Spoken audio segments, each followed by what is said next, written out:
Ich weiß nicht.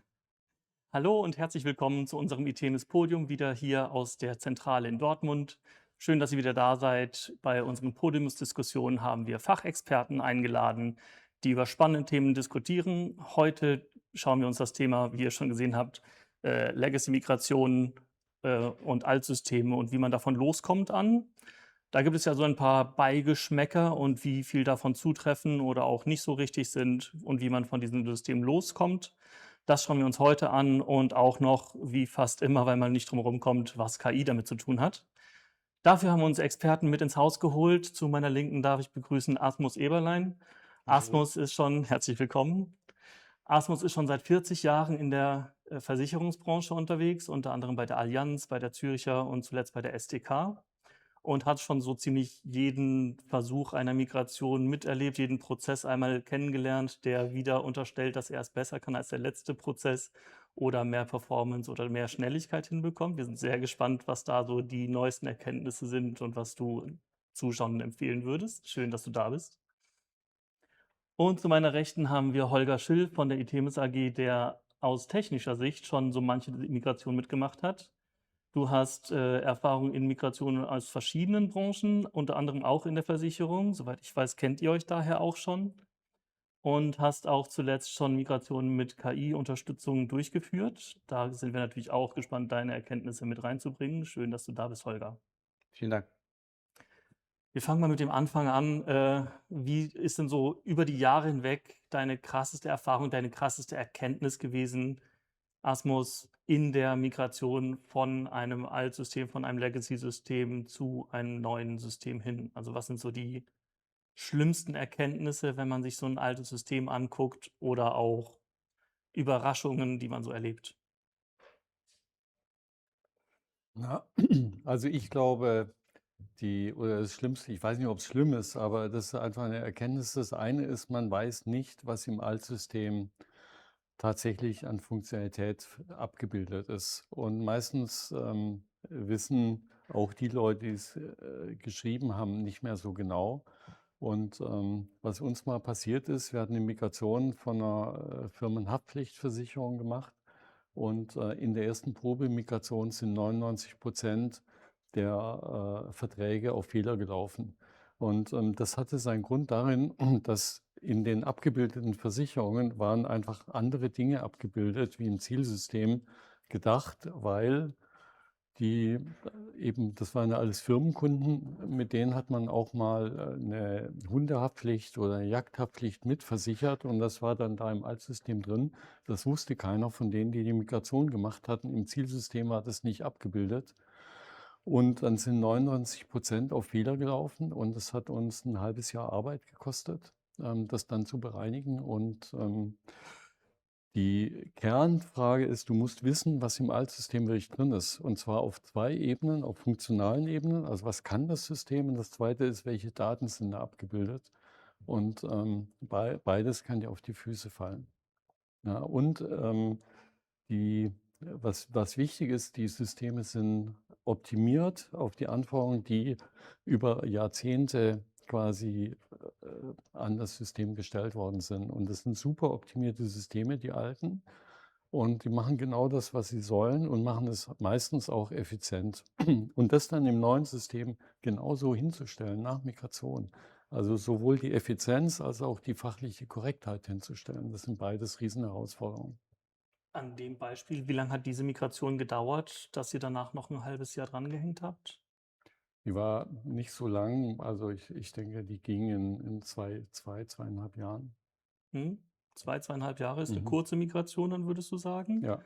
Holger, was treibt dich an, bei einer Migration weiter durchzuziehen, wenn sich das doch mal so 2,5 Jahre als, so grobes Minimum durchzieht?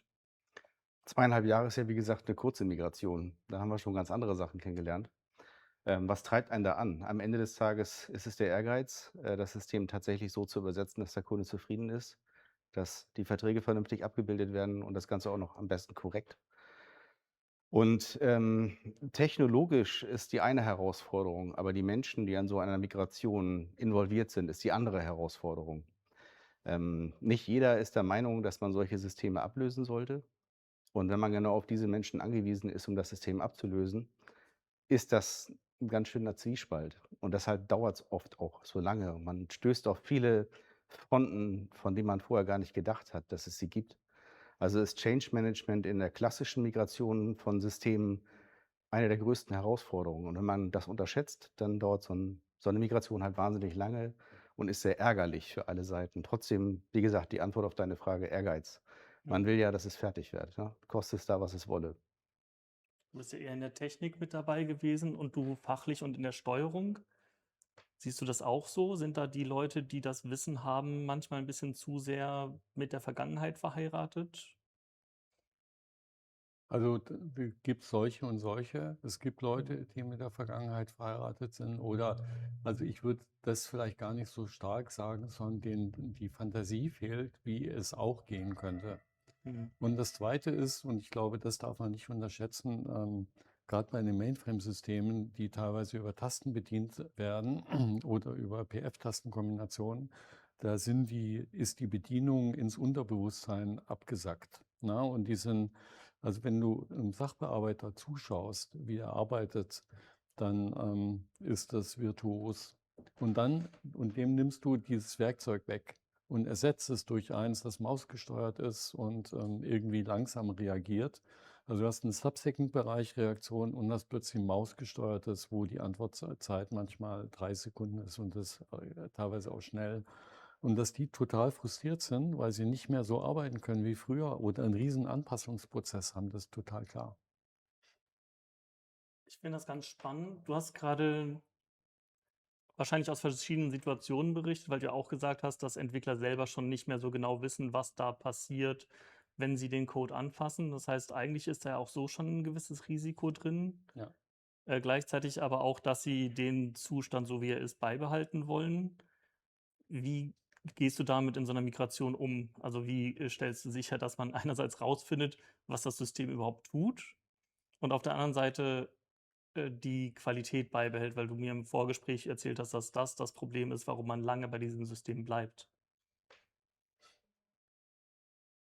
Also, es hat ja die die Fragestellung, was soll das neue System machen, ne? Und das ist ja meistens kannst du das ja auch relativ abstrakt beschreiben. Also, es soll bestimmte Produkte verwalten, ne? Dann gibt es eine Anzahl von Prozessen, die abzubilden sind. Also, du musst einen Antrag bearbeiten können, eine Police, ausdrucken, dem Kunden schicken.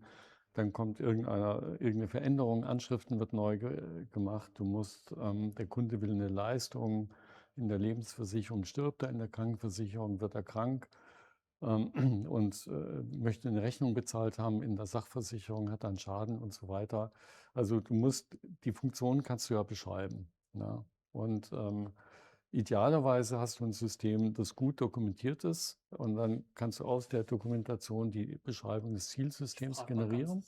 ketzerisch, wie realistisch ist das Ähm, in so einem System, das ich habe, 40, 50 Jahre beides alt ist? beides gemacht. Also, 'n System, das gut dokumentiert war, haben wir neu gebaut. Da haben wir auch eine Code-Transformation gemacht, weil wir eben wussten, wie das Zielsystem aussehen soll. Bei den anderen würdest du eher ein Standardsystem nutzen, weil das Standardsystem die Basisfunktionalität drin hat und du kannst dann die Produkte mit reinnehmen und sagen, der Rest ist schon implementiert, du musst den teilweise nur geringfügig anpassen. Also, ist die Hoffnung. Mhm. Die Ja, Hoffnung. der Teufel liegt da im Detail. Ja. Der Teufel liegt im Detail. Holger, du hattest gesagt, das Spannende an den frühen Programmiersprachen wie COBOL ist ja, dass die direkt maschinenlesbar sind. Bringe ich gerade was durcheinander? Ich bringe was durcheinander mit einem anderen Vorgespräch. Tut mir leid. Ähm, Habe ich gerade kurz rausgebracht. Ähm, Wenn du auf ein neues Legacy-Projekt guckst, was sind für dich Merkmale, wo du denkst, da muss ich auf jeden Fall ein Augenmerk drauf legen? Tja, es kommt auch an, wie man so ein Migrationsprojekt angeht, ne? Also, aus der klassischen Brille, so wie man es früher mal gemacht hat, schaut man sich die Dokumentation an, wenn es denn eine gibt. Man schaut sich die Tests an, wenn es denn welche gibt. Wenn beides nicht da ist, sollte man darauf Augenmerk legen, dass man beides braucht, um überhaupt eine erfolgreiche Migration durchführen zu können. Denn wie Asmus schon richtig sagte, alle Entwickler, die sich an solchen Systemen über Jahrzehnte hinweg bemüht haben, das sind tatsächlich Künstler ihres Fachs, aber die können nicht alles wissen. Also selbst wenn man denen versucht, jedes Detail aus der Nase zu ziehen, wird man nicht alles über das System erfahren. Also kommt man nicht drum rum, das System mit einer Maschine irgendwie zu analysieren, um wirklich alles aus dem System herauszusaugen, was an Informationen dort ist. Ansonsten wird es keine erfolgreiche Migration werden. Losgelöst davon, ob es eine Dokumentation gibt, losgelöst davon, ob es Tests gibt, ist das unumgänglich. Denn am Ende des Tages ist das die Wahrheit. Die Wahrheit steht im Code. Und vermutlich gibt es auch große Bestandteile des Systems, wo viele Entwickler gar nicht wissen, dass dieser Teil des Systems schon seit Jahrzehnten überhaupt gar nicht mehr benutzt wird. Teilweise gibt es irgendwelche Abfragen in irgendwelchen wahnsinnig großen Funktionen, die keiner anfassen will, weil keiner genau weiß, was sie eigentlich tun. Man heftet immer nur neue Funktionalität unten dran, weil man sich denkt: „Oh Gott, ja, was kann das alles für Implikationen haben?“ Und wenn ich so ein System dann migriere, dann habe ich ja im Grunde genommen nur die Plattform gewechselt, aber ich habe nichts gewonnen. Ich habe die Komplexität nicht im Griff. Für die Zukunft ist das Ganze nicht besser wartbar als zuvor.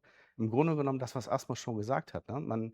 Man zeigt den Leuten auf, in ein System Daten zu überführen, das schlechter ist als das, was man schon hatte. Und natürlich ziehen die dann nicht mit, wenn das das Einzige ist, was sie an Vorteil bekommen. Wenn man den Leuten aber aufzeigt, dass für die Zukunft ihre Arbeit leichter wird, dass sie schneller Produkte umsetzen können, dass eine Produktabteilung, die zuvor einen wahnsinnig langen Entwicklungszyklus hatte für neue Produkte, auf einmal schnell an den Markt kommen kann mit neuen Produkten. Und das, weil eben das System einfacher wartbar ist, besser, ja, weiterzuentwickeln. All diese Dinge muss man mit berücksichtigen. Und am Ende des Tages ist es in jedem System so, ob nun Legacy-System oder neues System, eine Dokumentation ist nur so gut wie derjenige, der an sie glaubt. Denn am Ende des Tages steht die Wahrheit im Code und ganz oft ist die Dokumentation nicht synchron zum Code. Aber heutzutage hat man ganz andere Möglichkeiten. Da kommen wir aber ja noch zu, wenn wir zum Thema KI uns unterhalten Genau, ich werden. wollte gerade schon mal bremsen. Ich dachte mir das schon. Ich habe da noch eine Nachfrage zu dem Punkt Time to Market. Was sind in deiner Erfahrung momentan so Release-Zyklen in Mainframe-Projekten, in COBOL-Systemen, in Legacy-Systemen? Wie häufig kann man da überhaupt neue Produkte updaten, aktuelle Produkte irgendwie einen neuen Glanz verleihen oder neue Produkte mit ausrollen? Ja, also so, das kommt natürlich davon, also hängt damit zusammen, wie komplex ist das neue Produkt. Ja, wenn du einen neuen Beitrag rechnest und der irgendwie nur einen Parameter geändert hast, dann kriegst du das in ein paar Wochen hin. Wenn du die kompletten Rechnungsgrundlagen und auch die Prozesse änderst, dann brauchst du länger. Mhm. Und da ist es so, das kann dann auch mal 18 Monate für ein neues Produkt sein. Wir hatten so das Ziel, dass wir in der Lage sind, auch ein komplexes Produkt in einem halben Jahr zu liefern. Das war aber ziemlich ambitioniert. Wir haben das aber annähernd erreicht, indem wir Sachen optimiert haben. Und was für Release-Zyklen würdet ihr euch erhoffen nach einer Migration, wenn ihr ein Cloud-Projekt daraus gemacht habt, was high-performant ist und alles Ja, abdeckt, was man sich da, so vorstellen kann und genau. wünscht? Da ist es so, in der Versicherung hast du ja nicht den Innovationszyklus, dass du alle 3 Tage irgendwie einen neuen Bedarf hast. Deswegen würde ich sagen, 4 Releases pro Jahr mit der Möglichkeit, alle 2 Wochen zu deployen, reichen aus. Mhm. Ich habe mal mit einem Kollegen von einer größeren Internetplattform gesprochen. Der hat gesagt, sein Ziel ist, er möchte innerhalb von 2 Stunden releasen können. Das heißt, in 2 Stunden kann er die komplette Regression durchlaufen und dann entscheiden, ob er eine Funktion live setzt oder nicht. Das brauchst du in der Versicherungsbranche überhaupt nicht, weil da gibt es nichts, was du innerhalb von 2 Stunden live setzen müsstest.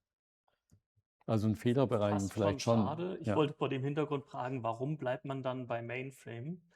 Aber man hat diesen Druck, diesen zeitlichen Druck nicht so auf der einen Seite. Aber welche Vorteile bringt es noch, auf Ja, so einem alten du System hast weiter ja, rumzureiten? also die Frage ist ja, warum machst du es? Das eine ist, die Mainframe-Software ist häufig teuer, ne, und möchte die Kosten senken. Ob das jetzt wirklich so viel billiger ist oder das sei noch die andere Frage. Aber das Zweite ist, wir müssen quasi Kundenbedürfnisse besser erfüllen können. Und die meisten Mainframe-Systeme, also es hängt davon ab, wie die Architektur ist. Ich kenne welche, die eine gute Architektur haben, ich kenne auch andere. Und wenn die Architektur sozusagen nicht gute Schnittstellenkonzepte hat, na, dann kriegst du jetzt digitale Prozesse nicht mehr abgebildet. Und heute musst du ja einen Prozess vom Kunden, der digital an seinem Smartphone sitzt, bis hin zum Kunden, der weiterhin digital an seinem Smartphone sitzt, musst du denken.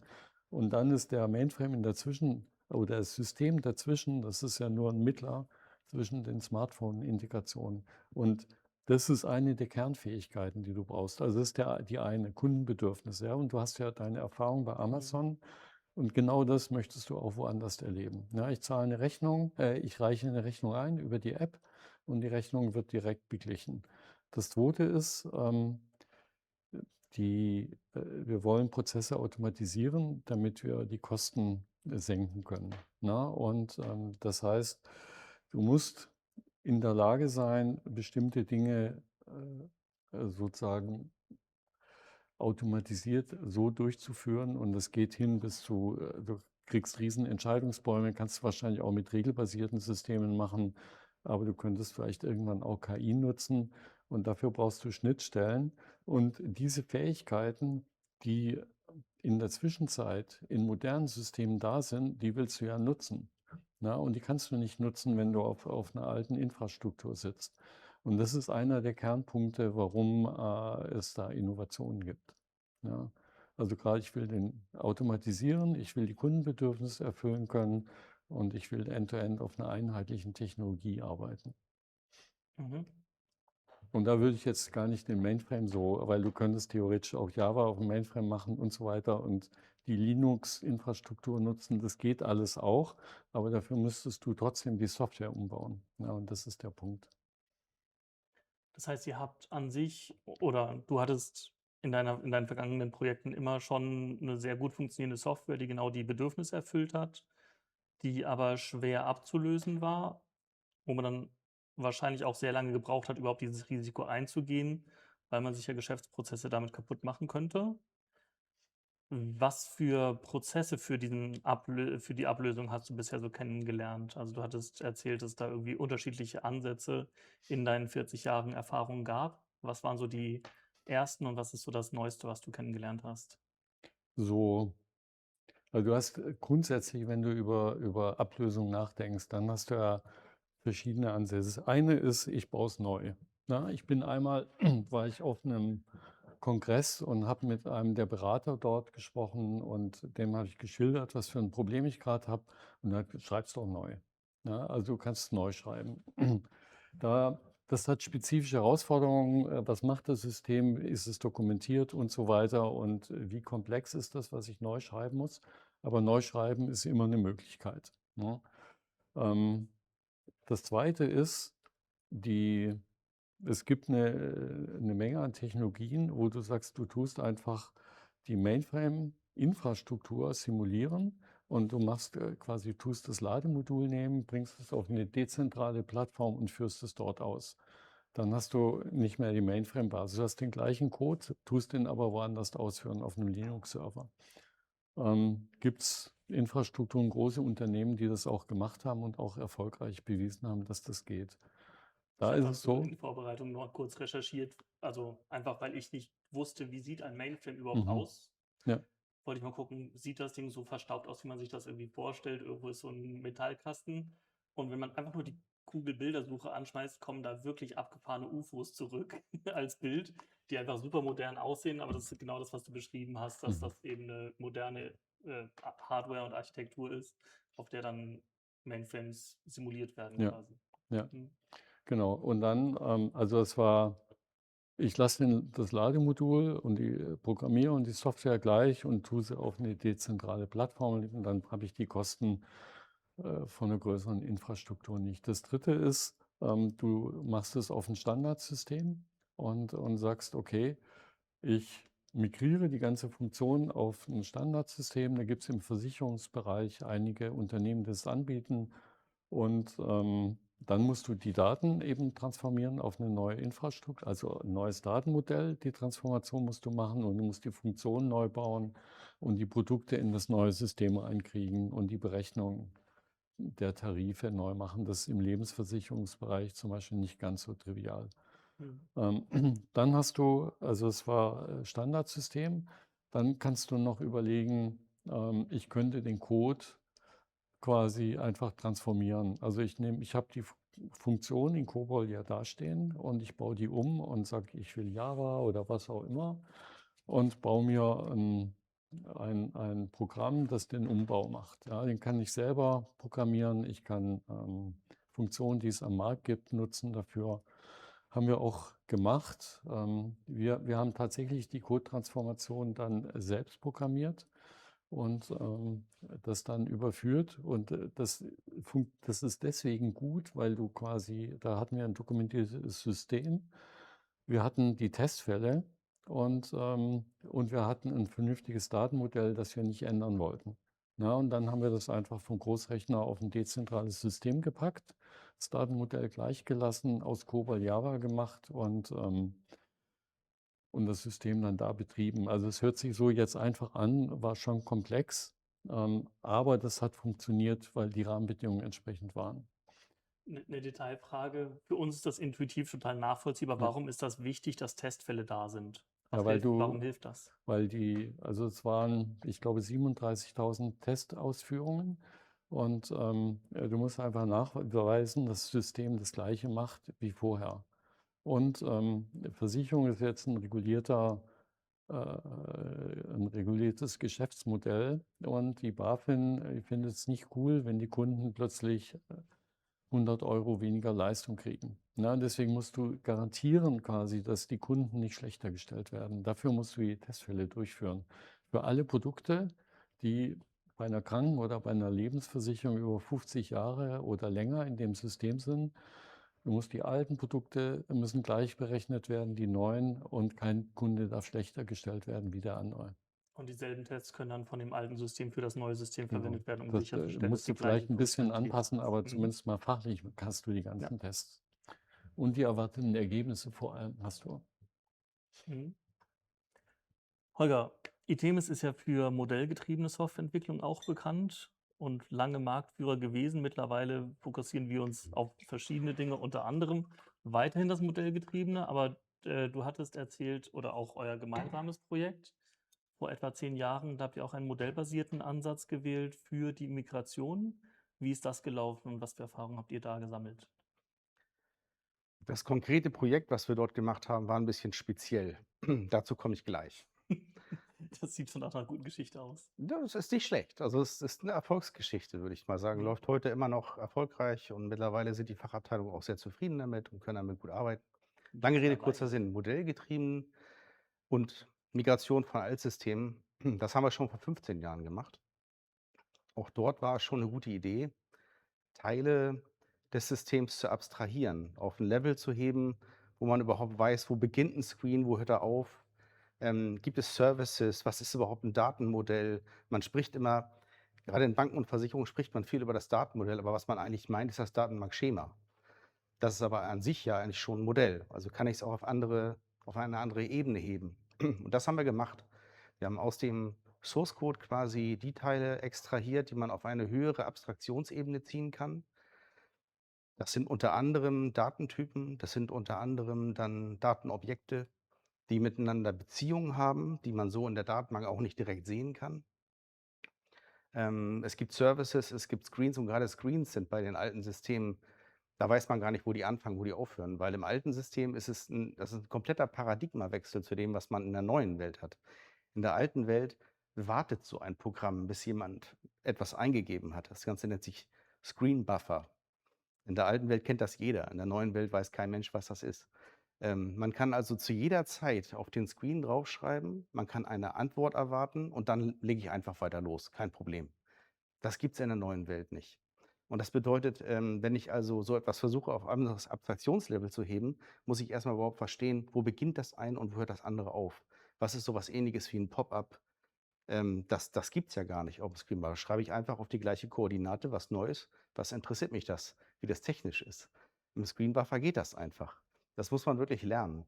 So quasi Ähm, der Versuch, diesen digitalisierten Geschäftsprozess von einem Format in ein anderes zu überführen? Geschäftsprozess mit allem, was dazugehört. Mhm. Datenobjekt, der Service, der in der Mitte steht, nicht direkt die Logik. Darum geht es bei diesem Abstraktionslevel nicht, denn die übersetzt man in der Regel 1:1. Daran ändert sich ja auch nichts. Man optimiert sie vielleicht noch, macht sie besser wartbar. Aber die Dinge, die man auf ein anderes Abstraktionslevel hebt, sind die Dinge, die man, sagen wir mal, wenn man auf so ein System drauf guckt, sonst im Code gar nicht sieht. Viele Zusammenhänge, die man sonst gar nicht sieht. Und, das Ziel sollte sein, dass das nicht nur ein Artefakt ist, das man während der Migration benutzt, sondern es ist für die spätere Weiterentwicklung des Systems ein Programmierartefakt, das die ganze Zeit auf diesem Abstraktionslevel bleibt und, nachhaltig dafür sorgt, dass das System besser strukturiert ist. Das ist der Ansatz, den wir vor 15 Jahren schon gefahren haben. Jetzt zu dem konkreten Projekt, das wir damals gemeinschaftlich begangen haben. Da ging es um, den Rechenkern einer Lebensversicherung als solches. Und der war geschrieben in C, nicht C++, sondern C. Und in C muss man halt ziemlich viele Dinge tun, die man in, Hochsprachen heutzutage gar nicht mehr tun muss. Und das war eine große Herausforderung, diesen Code, der sicherlich auch einige Jahrzehnte aufs Kerbholz hatte, auf ein Level zu heben, sodass, Versicherungsmathematiker, auch Aktuare genannt, damit vernünftig arbeiten können. Das Ziel war also, dass niemand mehr wirklich selber C-Code schreiben muss mit allen technischen Facetten, sondern man sich auf einem Level bewegen kann, das so was Ähnliches, das sieht so ähnlich aus wie Pseudocode, so wie man es auch natürlich runterschreiben würde, wenn man die Anforderungen für ein Versicherungsprodukt erfasst. Dass man sich nicht mit technischen Kleinigkeiten auseinandersetzen muss, dass man von vornherein angezeigt bekommt: „Wo habe ich hier demnächst 'n Problem?“, weil es ein Datentyp-Konvertierungsproblem gibt oder Sonstiges. Das sieht man sonst auf C-Ebene nicht. Das heißt also, man versucht dadurch, dass man die Programmierung auf ein neues Level hebt, Geschwindigkeit zu gewinnen und Korrektness zu gewinnen. Testing ist noch mal 'n ganz anderes Thema. Das war, auch etwas, was uns sehr gut weitergebracht hat, eben weil die BaFin da, sehr hinterher ist, dass ordentlich getestet wird, ist es so, dass diese Systeme Hunderttausende von Fällen haben, die man, letztendlich aufs alte System und aufs neue System loslassen kann. Das hat uns halt sehr dabei geholfen, überhaupt die Korrektness wieder sicherzustellen. Denn wenn man sich vorstellen kann, ich weiß gar nicht mehr, wie viel Millionen Zeilen Code das waren, auf jeden Fall eine Menge. Und, wir haben das Ganze komplett auf Modellebene gehoben, vollständig, Mhm. und konnten dann aus diesem Modell vollständig das gesamte System wieder generieren.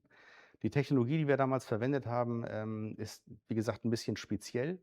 Da ging es um Projektionseditoren. Ich will da jetzt auch gar Ich nicht habe ins auch so das Detail Gefühl, gehen. das geht ein bisschen zu Ja, tief. auf jeden Fall ist das, auch vor 10 Jahren schon heißer Scheiß gewesen, muss man mal ganz ehrlich sagen. Und wir haben es halt hingekriegt, das gesamte System so zu bauen, dass es korrekt übersetzt worden ist. Und dabei haben wir auch eine ganze Menge an alten C-Code aufräumen müssen, bevor wir den überhaupt auf die Ebene heben konnten.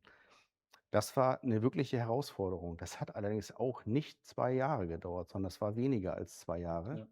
und mit ganz wenig Entwicklern. Denn wenn man da 'n paar Leute ransitzt, die wirklich wissen, was sie da tun, und vernünftige Beratung aus der Fachabteilung bekommt, die sich nicht dagegen sperren, dann funktioniert das auch. Und das hat in diesem konkreten Fall ziemlich gut funktioniert.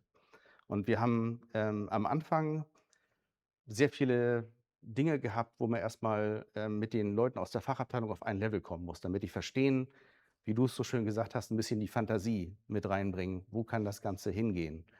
Und, irgendwann haben wir diesen Punkt geknackt und dann ging's nach vorne. Auf einmal hatte jeder Lust, dieses System, auf 'ne neue Ebene zu heben. Und heutzutage ist das gar nicht mehr wegdenkbar, denn, Time to Market, das war eben der Grund, warum man das überhaupt gemacht hat. Es war halt wahnsinnig viel kürzer, als es zuvor war. Klar, Testing ist nach wie vor ein Thema, ob nun im alten System oder im neuen System. Die Situation in diesem Projekt ist, dass man von C auf C migriert hat. Man hat ja Mhm. gar keine neue Programmiersprache verwendet. Es ging nur um die Art und Weise, wie man programmiert. Die haben wir komplett geändert. Aber Es hat also ja, den Prozess der Softwareentwicklung haben wir eben wahnsinnig optimiert. Das war so, dass die Kollegen vorher Word-Dokumente geschrieben haben. Die sind dann, an 'ne indische Firma gegangen, die hat dann das abprogrammiert, hat es zurückgeliefert. Das war nach 6 bis 8 Wochen da. Und, dann, hat man getestet und, gab es Missverständnisse oder Fehler in der Vorgabe und so weiter. Und dann mussten die alle bereinigt werden. Also, es war ein wahnsinns, iterativer Zyklus, der aber über Wochen ging. Und wir hatten, anschließend haben die in dem Tool, die Aktuare oder die Fachbereichskollegen haben in dem Tool gearbeitet. Daraus ist am Abend der C-Code generiert worden. Wir haben dann abschließend noch also ein Bild gebaut, automatisiert und dann liefen in der Nacht die Testfälle und wir haben am nächsten Morgen hatten wir die Ergebnisse. Und, dadurch haben wir einen Zyklus, der 8 Wochen gedauert hat, haben wir auf einen Tag verkürzt. Also ein bisschen, übertrieben jetzt, aber grundsätzlich war das so und das war für den Entwicklungsprozess ein irrer Hebel, den wir da erreicht haben dadurch. Holger hat gerade schon gesagt, so die 2 Kernpunkte, die verfolgt worden sind, waren einerseits Correctness, also dass das hinterher genau dasselbe tut wie vorher. Wirst du als Kunde ja sicherlich gesagt haben: „Ist ja selbstverständlich, dass ich das erwarte“, also muss ja. Und als Zweites hat er gesagt, den Migrationsprozess beschleunigen durch das Vorgehen. Hat das funktioniert? Ja, Ja. also nicht den Migrationsprozess, sondern das Ergebnis danach. Mhm. Also wir haben danach quasi wir hatten ja vorhin gesagt, Produktentwicklungsprozess beschleunigen als eins der Ziele Mhm. und das haben wir eben, dramatisch beschleunigt. Na, und Ja. das ist, Holger hat es ja gesagt, das ist ein Ergebnis, das dauerhaft weiter genutzt wird, Ja. ne? Nicht nur einmal. Und bei diesem Vorgehen, was sind die Probleme oder Nachteile? Üblicherweise hat alles irgendwo Nachteile. Na ja, die Nachteile ist, man hat ein System vor sich, das gewartet werden muss, aber auf einer ganz anderen Ebene, als es zuvor im Code passiert ist. Man muss sich mit dem System auskennen, wenn dort Fehler passieren, dann wird das kein normaler Entwickler hinbekommen, sondern da muss man halt einen Spezialisten holen. Das heißt also, man kauft sich auch ein gewisses Schmerz ein. Das ist nun mal so. Man muss halt schauen, was ist teurer, ja, also zeitlich gesehen. Oder eben auch monetär gesehen. Und ich glaube, die Vorteile überwiegen tatsächlich, auch wenn das Ganze natürlich Nachteile hat. Das war aber tatsächlich damals auch nur eins von vielen Projekten, die wir gemeinschaftlich begangen haben. Es ging auch um klassische Migration von COBOL-Systemen. Aber da hat Asmus ja auch schon gesagt, da haben die damals auch eine Lösung gefunden, vieles von Hand gebaut, was auch nicht falsch ist. Ja, ist alles Parser-basiert, so wie man es halt eigentlich heute auch immer noch macht, wenn man es nicht gerade mit KI macht, ja. Was heißt denn Ähm, parserbasiert? Parser-basiert heißt, eine Maschine kann den gesamten Source Code einlesen. Man hat quasi eine maschinenlesbare Variante für Code. Das gibt es für alle möglichen Programmiersprachen, unter anderem auch für COBOL. Das versteht halt nur Syntax, keine Semantik. Das heißt also, man kann nicht, beim Parsen erkennen, warum jemand das programmiert hat, was das genau tut. Das erkennt man nicht. Man erkennt bloß, dass es etwas tut und wie es passiert, aber nicht warum. Und das ist der großartige Unterschied zwischen dem, was man vor 10 Jahren schon gemacht hat, parserbasiert, also den Source Code einlesen, transformieren, wieder in ein neues Format überführen, zu dem, was man heutzutage tun würde. Da, wie gesagt, kommen wir auch noch zu. Aber so ein Projekt haben wir damals miteinander gestartet. Am Ende des Tages, hat der Kunde das zu Ende geführt, erfolgreich zu Ende geführt, mit 'm parserbasierten Ansatz, der sehr stark angepasst war auf das, was der Kunde gerne möchte, was völlig fein ist. Die Variante, Modelle dort, also Modelle im Sinne von Abstraktion mit einzubinden, war da damals am Anfang sehr gewünscht. Später hat sich ja entpuppt, dass man sehr pragmatisch unterwegs ist und das Ganze in eine, direkte Code-zu-Code-Migration überführt, die aber auch nicht so dogmatisch ist, dass es eine Eins-zu-eins-Migration ist, sondern man hat dabei sehr darauf geachtet, Dinge aufzuräumen. Also, man erkennt Pattern im alten Code und transformiert die in ein Pattern im neuen Code. Mal ein Beispiel: In der alten Welt hat man vielleicht 10 Zeilen Code gebraucht, um irgendwas zu drucken. In der neuen Welt ist es eine Zeile Code.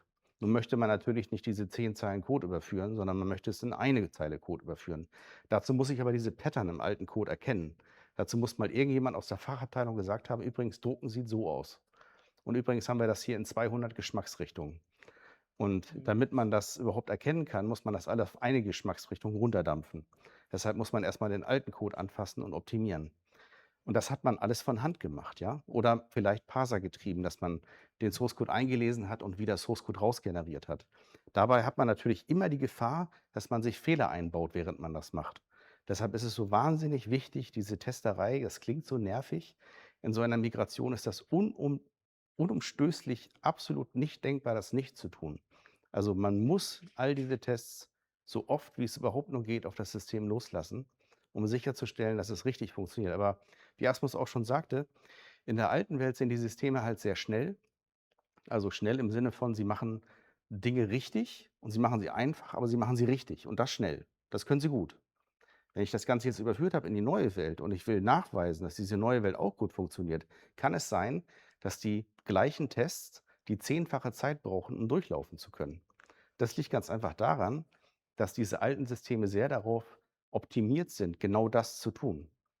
Datenbanken sind wahnsinnig schnell. Wenn man von der DB2 spricht, gibt es Menschen, die sagen: „Ja, das gibt's ja auch auf Linux.“ Nein, gibt's nicht. Das heißt bloß so.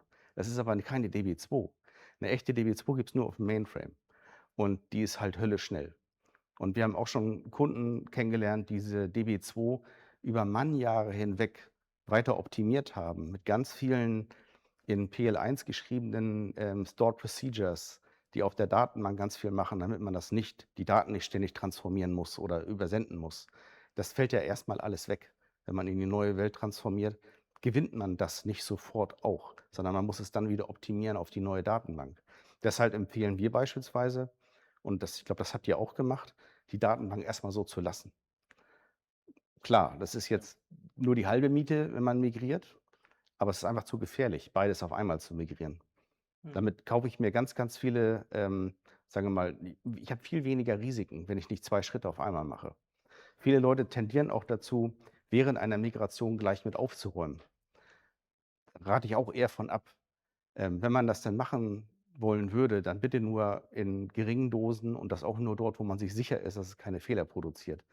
Denn so ein System hat Millionen von Verträgen, die gejährt werden. Und wenn da nur irgendwo ein Mühe Abweichung ist, kostet das wahnsinnig viel Geld und die BaFin steigt einem aufs Dach. Und dementsprechend ist das was ganz anderes als eine Migration, die man so im klassischen Sinne in der Java-Welt kennt. Es sind große Systeme.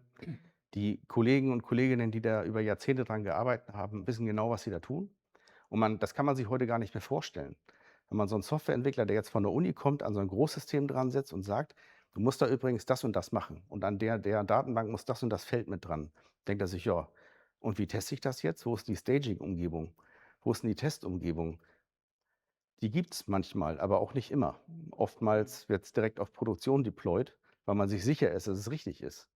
Aber dazu muss man ja erst mal kommen, also an diesen Punkt kommen, dass man sich sicher ist, dass es richtig ist. Und das ist ja nichts, was man über Nacht lernt. Ja, das lernt man auch nicht an der Uni. Und dementsprechend, das ist halt etwas, was man heute eigentlich nicht mehr kann, weil die neuen Sprachen haben einem das abtrainiert, dass man viele Dinge optimiert. Ähm, im Vorgespräch haben wir vorhin ganz kurz darüber gesprochen, dass es ja manchmal auch Dinge gibt, die in den Source Code eingearbeitet worden sind aus Optimierungszwecken. Wenn ich jetzt so etwas Eins-zu-eins übersetze, das ist schwierig zu erkennen, was ist denn Optimierung und was ist quasi Semantik? Also, was ist tatsächlich Fachlichkeit? Warum hat denn da jetzt jemand was hingeschrieben? Das neue System kann das gar nicht. Also, wozu ist das denn Das gut? heißt, man macht sich eigentlich das System langsamer, weil man Code, der gar nicht mehr dafür nützlich ist, mit migrieren würde. Man wird in der Regel bei Migration von, dialogbasierten Systemen auf der alten Welt immer langsamer in der neuen Welt. Da macht man sich Mhm. mal nichts vor. Wir haben ja schon darüber gesprochen, wenn jemand seit Jahrzehnten gewohnt ist, auf der Tastatur in einer rasanten Geschwindigkeit zu tippen und mit Tabulatoren von einem Feld ins andere zu springen, dann schafft es nicht mal der Bildschirm, das so schnell darzustellen, wie jemand das tatsächlich eintippt. Und man denkt, das sind alte grüne Masken, die sind zu nichts mehr gut. Das stimmt nicht. Es ist einfach, über Jahrzehnte hinweg trainiert, damit umzugehen und die Leute sind sehr effizient damit. Wenn man so jemandem jetzt eine Webmaske hinstellt mit irgendwelchen Dropdown-Feldern, mit irgendwelchen Pop-ups, die ich nicht wegklicken kann oder ich weiß nicht wie, dann wird man erst mal Faktor 10, Faktor 20 langsamer. Und den Leuten das gut zu verkaufen, ist schwierig. Sollte man also lieber lassen. Nein, das, würde ich nicht sagen, weil man sitzt ja mehr oder weniger auf 'ner brennenden Plattform.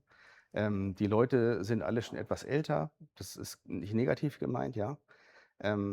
Und irgendwann gehen die auch mal in Rente und es wachsen einfach keine Menschen mehr nach, die das machen wollen. oder nur sehr selten wachsen Menschen nach, die das machen wollen. Und, vielleicht können sie das auch gar nicht mehr so, wie man das früher handwerklich gelernt hat. Lange Rede, kurzer Sinn. Ich glaube, die Migration von Altsystemen ist völlig unumgänglich und jeder, der Manager ist auf der Position, weiß das auch, traut sich da vielleicht aber nicht unbedingt dran, weil die teuer sind, lange dauern und wehtun. Also wehtun auf vielen Ebenen, ja, im Portemonnaie und nervlich. Und dementsprechend, muss man halt schauen, dass man mit Werkzeugen drauf arbeitet, die einem zumindest Teile dieser Schmerzen wegnehmen. Und, das sind halt Asmus kennt das. Wir haben es bei einigen Migrationen gemacht, nicht nur zusammen mit Asmus, sondern bei vielen Kunden. Wenn man mit den richtigen Werkzeugen daran geht und den richtigen Leuten und, jetzt neu ja auch mit KI eine ganze Menge Dinge tun kann, die man früher gar nicht tun konnte, wie zum Beispiel die Fachlichkeit aus dem gesamten Source Code zu analysieren und greifbar zu machen. Man muss nicht mehr zwingend mit der Fachabteilung sich hinsetzen und Stunden, Tage, Wochen, Monate lang Gespräche führen, sondern man kann erst mal die Wahrheit aus dem Source Code absaugen. Und so 'ne KI versteht so 'n Pattern, das man, wie wir es eben gerade erwähnt haben, sonst mühsam herstellen muss, automatisiert.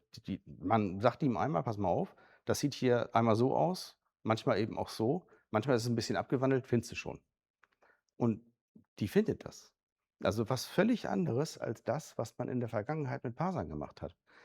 Und, Fachlichkeit aus dem System absaugen ist ein Schritt, überhaupt mal an den Punkt zu kommen, 'n System vernünftig zu verstehen. Selbst wenn man dann sagt: „Ich mache keine automatisierte Migration, sondern ich baue das von Hand“, ist das die Vorarbeit. Ja, man hat dann die ganze Dokumentation aus dem Source Code gesogen, kann dann, ich sage es jetzt einfach mal, MCP-Server bauen. Jetzt habe ich wieder das böse technische Wort gesagt. Das sind halt Server, denen man letztendlich, einen Kontext vorgibt, ein Modell vorgibt, das man dann befragen kann. Beispielsweise könnte dann ein Entwickler aus der Versicherung, aus der Bank Fragen stellen gegen das System. Pass mal auf, ich will das und das an der Datentabelle machen. Was hat das für Implikationen? Das war sonst wochenlange Arbeit. Das kann man heute innerhalb von Minuten, vielleicht Stunden kann man das machen. Und selbst wenn man dann keine Migration macht, ist das schon 'n wahnsinniger Schritt, den man vor 2 Jahren noch gar nicht hätte sich erdenken können. Und es wird jede Woche besser, muss man ganz ehrlich sagen. Jedes Mal, wenn wir 'n neues Modell verwenden, wird das um Längen besser als das, was zuvor stattgefunden hat. Jetzt kann man sich ja denken. Moment, du hast mir schon ganz viele Ansatzpunkte gegeben. Ich will mal gerade einsteigen. Du hattest ganz viele Tipps und Hinweise, was man bei der Migration beachten soll, gesagt. Und wir haben mittlerweile verschiedene Ansätze. Also einmal den ursprünglich, wir lesen den alten Code, tippen das neu, dann parserbasiert, wir finden Pattern, die wir ersetzen können. Und euer gemeinsames Projekt, wo ihr modellbasiert rangegangen sind über das Abstraktionslevel. Du bist gerade in einem Migrationsprojekt, das schon einige Jahre läuft und noch einige Jahre laufen soll. Wie geht ihr dort vor? Das war ja das Beispiel, wir migrieren auf ein Standardsystem, das ich vorhin erwähnt habe. Das, setzen wir bei der SDK um. Einer der Hauptgründe ist, dass wir glauben, dass es nicht sinnvoll ist, dass jedes Unternehmen in der Versicherungswirtschaft die gleichen Dinge, weil Gesetze sind für alle Firmen gleich. In der Krankenversicherung ist ganz viel standardisiert und so weiter. Das braucht nicht jedes Unternehmen für sich machen. Das kannst du in einem Standardsystem entwickeln.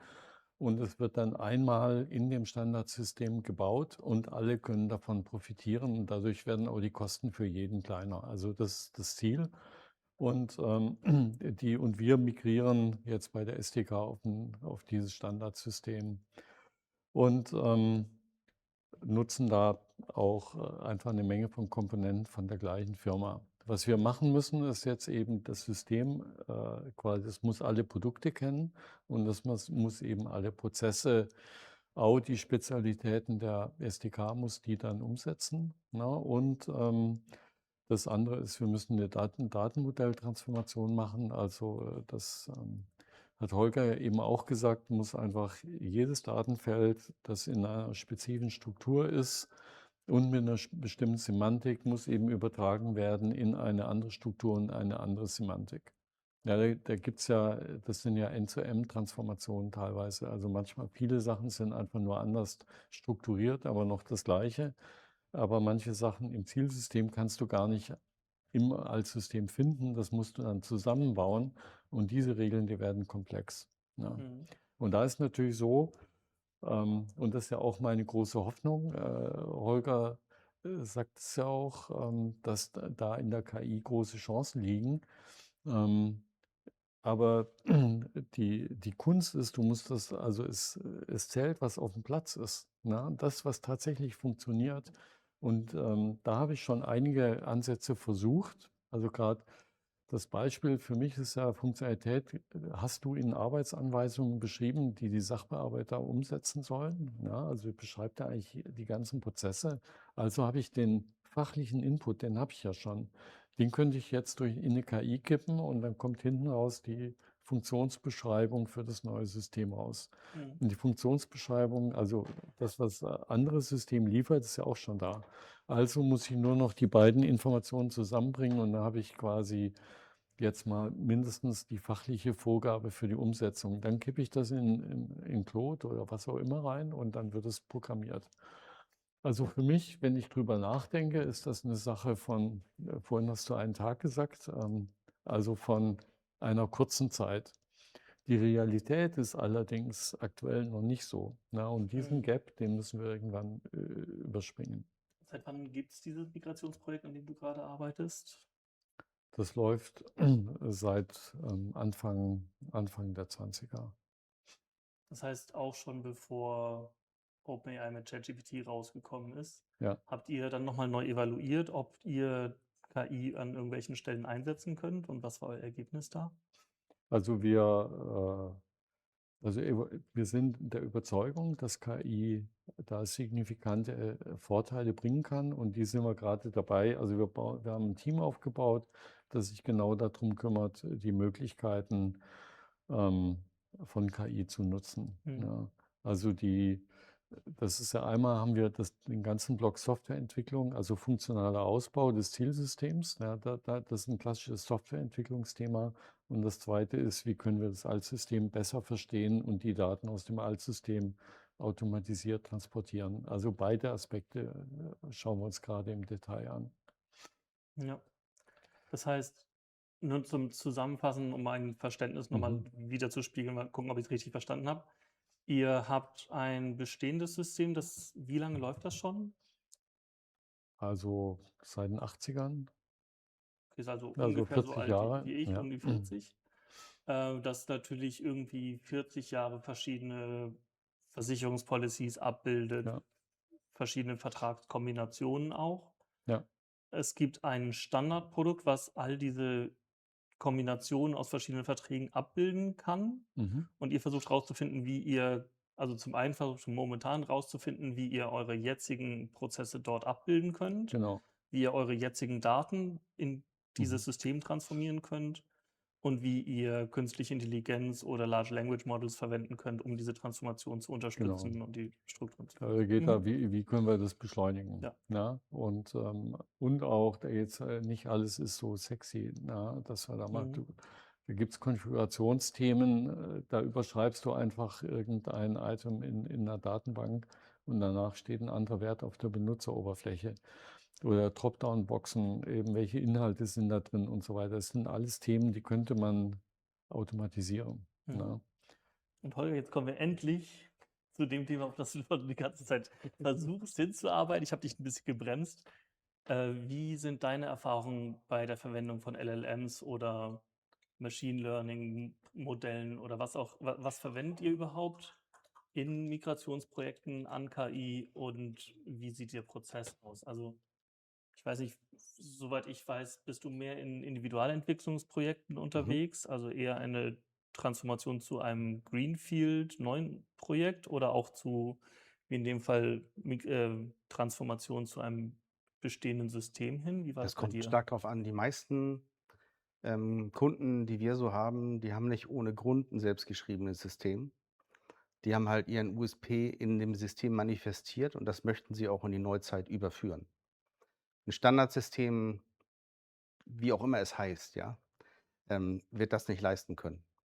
Und deshalb sind viele an dem Punkt, dass sie sagen: „Wir müssen migrieren, wir wollen unseren USP retten, auch für die Zukunft.“ Denn den Wert, den wir in unserem System haben, der ist nicht zu unterschätzen. Ja, dann Businesslogik hin oder her, aber die Komposition aus allem, was dort zusammenspielt, ist letztendlich das, was den USP darstellt. Ob nun Bank, Versicherung, Logistikunternehmen, wer auch immer. Ähm, Es sind ja, wie gesagt, nicht nur Banken und Versicherungen, ja. Viele Leute haben sich eigene ERP-Systeme gebaut mit Großrechnern. Also, da ist überall wahnsinnig viel Wert drinne und es ist groß. Und das selbst neu zu bauen, ist bei gerade sehr, sehr großen Systemen eher illusorisch. Wir haben schon Kunden gesehen, die haben eine manuelle Migration gestartet und haben nach mehreren Jahren irgendwann aufgegeben, weil sie gesagt haben: „Die Codebasis ist jetzt schon 10-mal so groß wie zuvor und ich bin noch gar nicht fertig.“ Und die Komplexität ist so wahnsinnig gestiegen, das wird kein Mensch mehr verstehen. Wir haben auch schon 'n Kunden gehabt in Portugal, ist kein direkter Versicherer, sondern der hat Software gebaut für Versicherer. Und, dort haben wir genau dieses Szenario vorgefunden. Selbst gestartet, abgebrochen, dann automatisiert übersetzt. Es hat auch funktioniert mit Modellen übrigens. Teile, ähm, von denen ich gar nicht wusste, dass es das gibt, ja. Das ist eine interne Sprache gewesen, um Versicherungsprodukte zu bauen. Da sind die wahnsinnig effizient. Das gibt's natürlich nicht von Ratio Farm, ne? Also, das gibt's nirgendwo am Markt. Das haben die für sich selber gebaut. Was wir halt gemacht haben, ist, wir haben denen 'ne Plattform geboten, in der sie das, was sie schon sehr gut können, noch besser machen können. Aber, die Frage war ja eher darauf abgezielt, KI und inwieweit das tatsächlich einen Vorteil bringt und was wir da so benutzen. Das ist sehr vielfältig, kommt auch sehr stark darauf an, was für Präferenzen der Kunde hat, was für Verträge der Kunde, haben möchte mit solchen Anbietern. Wir haben also eine Plattform gebaut, die kann sowas wie Bring Your Own KI. Du kannst letztendlich sagen: „Ich will das mit Claude machen, ich will das mit OpenAI machen, ich will das mit Gemini machen.“ Alle können es mehr oder weniger ganz gut. Manche können es ein bisschen besser als die anderen. Viele Leute, mit denen ich so spreche, die sagen: „Ja, warum sollte ich denn das mit euch machen? Das gibt's doch alles schon. Da muss ich doch nur ein paar große Scheine einwerfen beim internationalen Anbieter und dann bekomme ich das doch alles.“ Könnte man denken.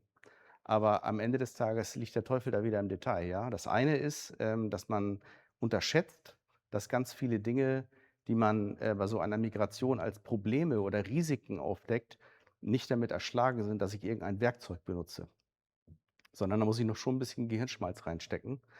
Und, meistens ist es auch nicht nur ein Werkzeug, das ich benutze, sondern es ist eine Orchestrierung von mehreren Werkzeugen, die gemeinschaftlich ein gemeinschaftliches Ziel verfolgen. Das, was wir halt oft machen, ist, dass wir zweigleisig fahren, aus unterschiedlichen Themen. Ich erkläre gleich, was ich damit meine. Ähm, Der reine KI-Ansatz ist ganz charmant, weil ich kann quasi das machen, was man normalerweise tun würde, wenn man sagt: „Ich baue neu.“ So fühlt sich das auch an.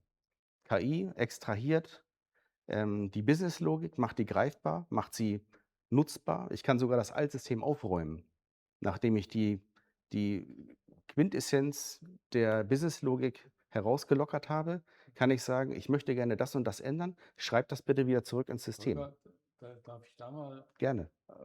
reinspringen, weil das ist ja eine These und die These ist ja ziemlich steil, die du da machst, zu sagen, du kannst aus dem alten Code die Businesslogik rausziehen. Ja. Und meine Erfahrungen mit diesen Re-Engineering-Ansätzen, das ist immer, dass du hast ein kryptisches System und du machst einen Re-Engineering-Ansatz und es kommt auch eine kryptische Beschreibung von dem kryptischen System raus. Und das versteht auch keiner. Das haben wir Ähm, tatsächlich nicht gesehen, muss ich ganz ehrlich und sagen. da wäre die Frage, das kannst du ja nur lösen, wenn du die Semantik re-engineerst. Ne? Also wenn du die Struktur re-engineerst, kommt das gleiche raus. Aber du müsstest die Semantik verstehen. Und da ist meine Erfahrung, also dass das tatsächlich nicht so trivial ist. Wie ist Trivial, da? aber es ist auf jeden Fall machbar. Ja, trivial ist da gar nichts. Am Ende des Tages ist es so, dass man, 'n großes System relativ schnell analysierbar machen kann. Und dann steckt der Teufel wieder im Detail, ja. Natürlich kryptisch im Sinne von, da sind jetzt Datenbankkürzel, die heißen irgendwie ZKB oder wie auch Ja. immer. Und der Mensch, der dort seit 20 Jahren arbeitet, weiß ganz genau, was damit gemeint ist. Das kann das System nicht wissen. Genau. Und da steht Also 7 drin. Ja, und ja. dann ist die Frage, was bedeutet denn das? Da muss man dem System das erst mal beibringen. Ja. Das ist halt dieses zweigleisig Fahren. Das eine mache ich mit dem Werkzeug und das andere mache ich mit der Fachabteilung. Ich muss zusätzlich zu dem, was dort im System an Source Code zu finden ist, entweder Dokumentation nehmen und die als Kontext in das System mit reinfüttern. Wenn es die nicht gibt, muss ich mit Fachabteilungen sprechen und solch eine Dokumentation erstellen. Aber dann ist es möglich. Wie gesagt, die Ergebnisse zeigen, dass das wirklich gut ist, denn ich würde mal behaupten, auch wieder steile These, niemand, der in einer Fachabteilung sitzt, ob er dann nun 20, 30 oder 40 Jahre sitzt, wird ein Gesamtsystem in Gänze verstanden haben. Wird nicht passieren. Da wird es Teile geben, die man vergessen hat. Wenn man jetzt so ein System komplett neu übersetzen will, weil man sagt, ich will das von Hand neu bauen, werden Teile vergessen. Ja, aber der Hundertprozentig. Punkt ist ja wichtig. Das ist kein rein maschineller Prozess, den du gerade beschrieben hast. Du hast ja gesagt, diese Semantik, wenn sie kryptisch ist, also gerade so, da steht ein Kürzel mit 3 Buchstaben und dahinter ist ein Wert, den kannst du quasi nur dann interpretieren, wenn du jemanden hast, der den trainiert, ne, und sagt, dieser Wert, der bedeutet Folgendes. Genau. Und das heißt, das kannst du nicht nur KI gesteuert machen. Du brauchst Ja, jemanden, der auch die Fachlichkeit beschreibt. richtig. Also, und das kann ich mir vorstellen, aber tatsächlich ist das dann durchaus Arbeit, die man vorher investieren muss und dann kann man es aber tatsächlich, könnte ich mir vorstellen, das wäre jetzt, würde uns zum Beispiel auch total helfen. Das ist auf jeden Fall möglich. Wie gesagt, das gibt es nicht von Ratiofarm, da Ja. muss man schon ein bisschen Gehirnschmalz reinstecken. Aber dann kann ich so ein Altsystem analysieren und ich kann es quasi auch aufräumen. Mhm. Auf einmal kann ich Änderungen machen, die vor 20 Jahren jemand gerne gemacht hätte, aber sie nicht gemacht hat, weil er die Komplexität der Auswirkungen dieser Änderung Ja. nicht wirklich überschauen konnte.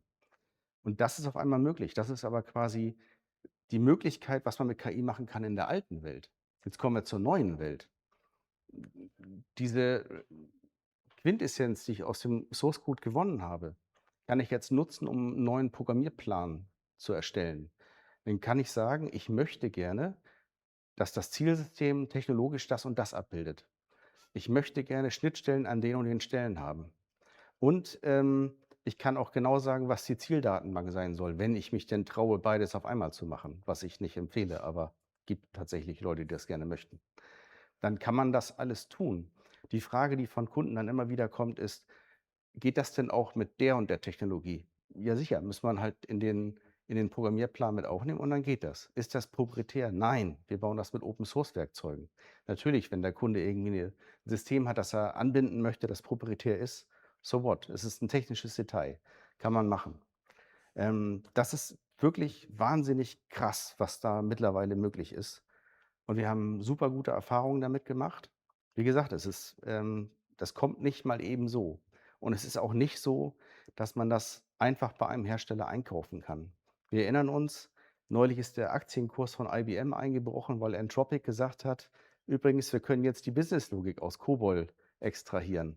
Ja, wer hätte das gedacht, dass das Geschäftsmodell von IBM wackelt, wenn nur ein großer KI-Anbieter sagt, er kann das.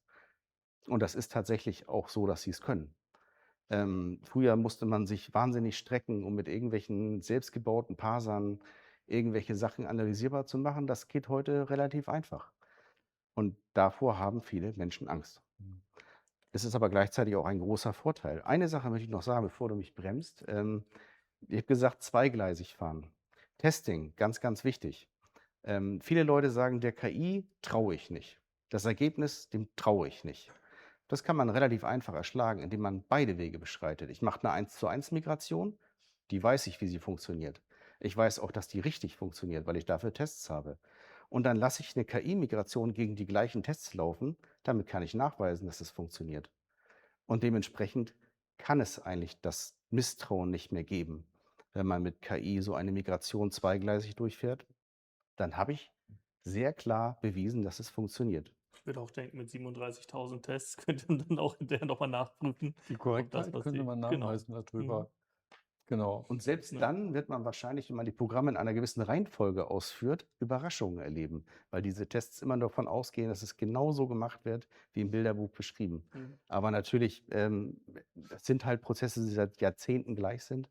Warum sollte man die in umgekehrter Reihenfolge aufrufen? Aber tatsächlich haben wir auch schon mal gehabt, beim Kunden entdeckt, dass man sich dann gegenseitig Speicher überschreibt und so. Hat niemand gesehen, Mhm. niemand geahnt, aber eine Maschine kann das tatsächlich nachweisen. Mhm. Blöderweise laufen wir schon fast aus der Zeit und haben noch nicht mal geguckt, was es für Fragen aus dem Publikum gibt. Aber wir sind gerade in den spannenden KI-Bereich vorgestoßen, wo ich euch auch nicht unterbrechen wollte und gespannt war, was Holger noch so dazu zu erzählen hat.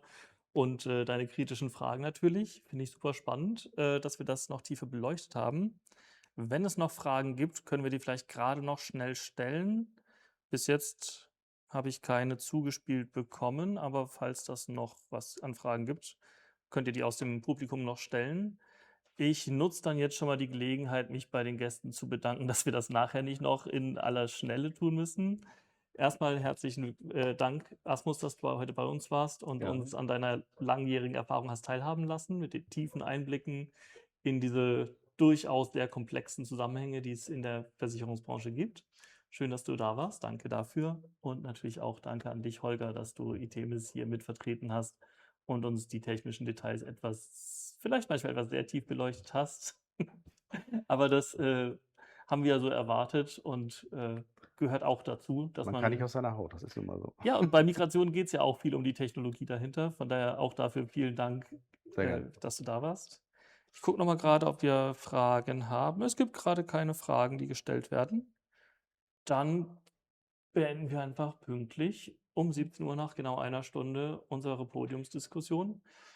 Ich darf mich von unseren Zuschauern verabschieden. Schön, dass ihr da wart. Und wenn ihr weitere Fragen habt rund um das Thema, wir blenden gleich im Nachgang an den Stream nochmal einen QR-Code und Link zu der ITEMIS Homepage ein, wo ihr auch andere Podiumsdiskussionen findet, um andere Themen rund um KI, wie man das bei Compliance-Problemen nutzen kann oder auch alles, was ihr zu ITEMIS wissen wollt. Falls ihr tiefer einsteigen wollt, könnt ihr das natürlich dort finden oder einfach auf unserer LinkedIn-Seite, auf der ihr ja gerade seid. Also vielleicht einfach da einen Like dalassen oder folgen. Ich weiß nicht, wie das bei LinkedIn heißt, aber ihr wisst, was ich meine. Ihr findet den Button sicherlich. Schön, dass ihr dabei wart und dann bis zum nächsten Mal. Ciao.